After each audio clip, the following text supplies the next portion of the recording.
بسم اللہ الرحمن الرحیم۔ ایک سوال کئی دنوں سے پوچھا جا رہا ہے کہ قرآن مجید میں لفظ طاغوت کتنی مرتبہ استعمال ہوا ہے اور کہاں کہاں پر یہ لفظ آیا ہے اور اس کے معنی اور مفہوم کیا ہے۔ تو اس کا جواب یہ ہے کہ قرآن مجید میں لفظ طاغوت کل 8 جگہوں میں استعمال ہوا ہے۔ سورہ بقرہ میں 2 دفعہ آیا ہے اور سورہ نساء میں 3 دفعہ اور سورہ زمر اور سورہ نحل میں ان آیتوں میں استعمال ہوا ہے۔ سورہ بقرہ آیت نمبر 256، لا اکراہ فی الدین قد تبین الرشد من الغی فمن یکفر بالطاغوت ویؤمن باللہ۔ اسی طرح سورہ بقرہ کی آیت نمبر 257 میں والذین کفروا اولیاؤہم الطاغوت یخرجونہم من النور الی الظلمات۔ اسی طرح سورہ نساء کی آیت نمبر 61 میں ہے اور 76 میں ہے، اور سورہ زمر میں استعمال ہوئے، سورہ نحل میں۔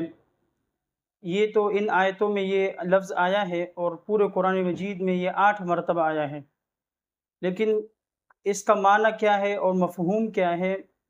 تو قرآن مجید کے جو ان 8 جگہوں میں یہ لفظ آیا ہے تو مفسرین اکرام نے اس کے مختلف معنی بیان کیے ہیں، مختلف جگہوں میں مختلف معنی بیان کیا ہے۔ تو اس میں کئی اقوال مفسرین نے نقل کیا ہے۔ پہلا قول یہ ہے، حضرت ابن عباس رضی اللہ تعالی عنہ سے منقول ہے کہ طاغوت کا جو لفظ ہے یہ حبشی زبان میں کاہن کو کہا جاتا ہے۔ اسی طرح دوسرا قول حضرت عمر رضی اللہ تعالی عنہ سے منقول ہے کہ لفظ طاغوت سے مراد شیطان ہے۔ اسی طرح ایک اور قول ہے کہ طاغوت سے مراد بت، ایک بت ہے اس کا نام تھا۔ اور انس بن مالک رضی اللہ تعالیٰ عنہ سے منقول ہے کہ لفظ طاغوت جو ہے ہر اس چیز کو کہا جاتا ہے کہ جس کو اللہ کے سوا پوجا جائے، پکارا جائے، جس کی عبادت کی جائے۔ اور اسی قول کو امام قرطبی رحمہ اللہ نے پسند کیا ہے، اور روح المعانی میں یہ قول مذکور ہے اور اسی کو حضرت نے پسند فرمایا ہے۔ اسی طرح اس حوالے سے کئی اقوال منقول ہیں۔ خلاصہ ان تمام اقوال کا یہ ہے کہ ہر وہ چیز، ہر وہ نظام جس کو خدا کے نظام کے مقابلے میں پیش کیا جائے، ہر وہ عدالت یا ہر وہ محکمہ، ہر وہ قانون جو خدا کے احکام کے خلاف ہو، وہ طاغوت میں ہی شمار ہوتا ہے۔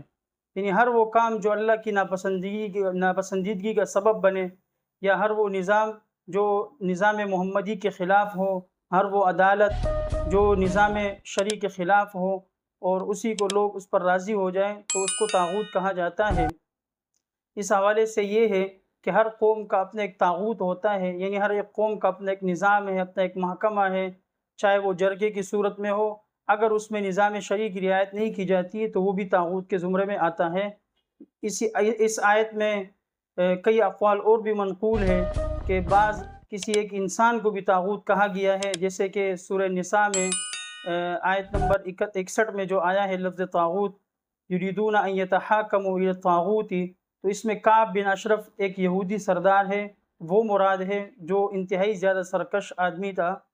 تو طاغوت کے مختلف معنی ہے، اور خلاصہ ان تمام اقوال کا وہی ہے جو ابھی بیان ہوا ہے کہ ہر وہ نظام، ہر وہ قانون، ہر وہ محکمہ، ہر وہ جرگہ جو نظام الہی کے خلاف فیصلہ دیتی ہو تو وہ طاغوت کے زمرے میں ہی شمار ہوتا ہے۔ وما علینا الا البلاغ۔